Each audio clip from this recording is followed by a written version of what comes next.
माननीय प्रधानमंत्री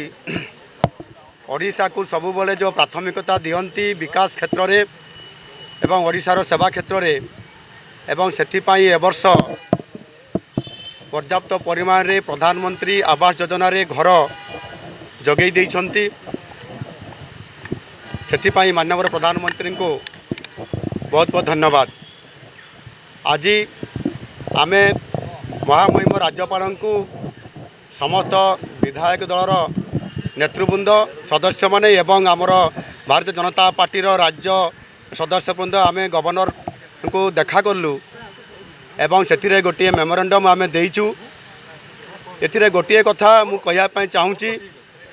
जे 2018 और 19 मसीह जो आमर परमानेंट वेटिंग लिस्ट तालिका रे जो माने योग्य हिताधिकारी थिले बा तांकर जो गोटे सर्वे की तालिका प्रस्तुत करा हेइथिला सेही तालिका रे जो योग्य हिताधिकारी मानकर नाम एबे जो गत 16 तारीख रु 24 तारीख पर्यंत जो तांकर नाम तालिका विभिन्न पंचायत मानकर एवं विभिन्न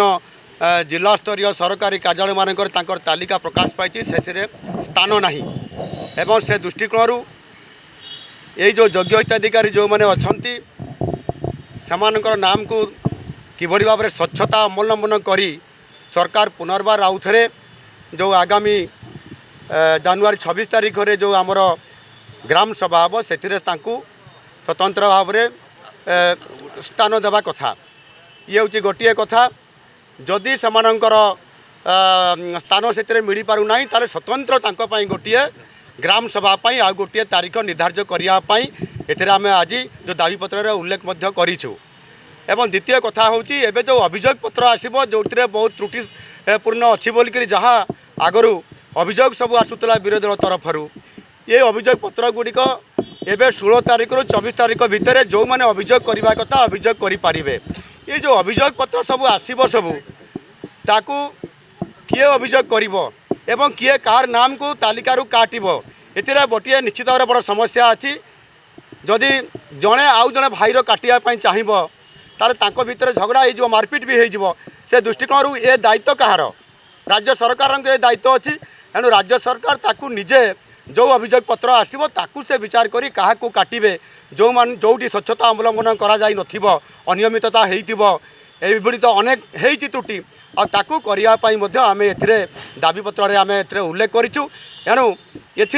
ये जो घटना गुड़िक घटी तार पुनर्विचार किभली भाव में करा जाई परिबो आउ गोटे आप से ग्राम सभा करने स्वतंत्र तारीख निर्धारित करने आम भारतीय जनता पार्टी और विधायक दल तरफ आम दाबी जनाइछु। विशेषकर ये मोर आउ गोटे कथा कहवा कथा हूँ एवं जो तालिका पंचायत रे बाहरी एवं टोल फ्री रे जो तालिका दिखाई से तालमेल खाऊना आ से दृष्टिकोण ए त्रुटि अच्छी एवं दी प्रकार जो तालिका थी ताले कौ तालिका को आधार कर सरकार निष्पत्ति नेबे पुनर्बार आउते 10 त्रुटि बाहरिक निश्चित भाव में योग्य हिताधिकारी माने बहुत लोक जो मैंने अच्छा से वंचित हे कि जीवन में केवे भी घर पाइपर ना और से दृष्टिकोण राज्य सरकार ये जो त्रुटि कर जो मैंने योग्य हिताधिकारी अच्छा पुनर्बार सुजोग देवाई आज आम दाबी जनइचु और सरकार तुरंत विचार करने आम किभली भाव में करा सरकार को निर्देश देवाई महामहिम राज्यपाल निकट में आम दाबीपत्र स्वतंत्र भाव में आम उल्लेख करूँ।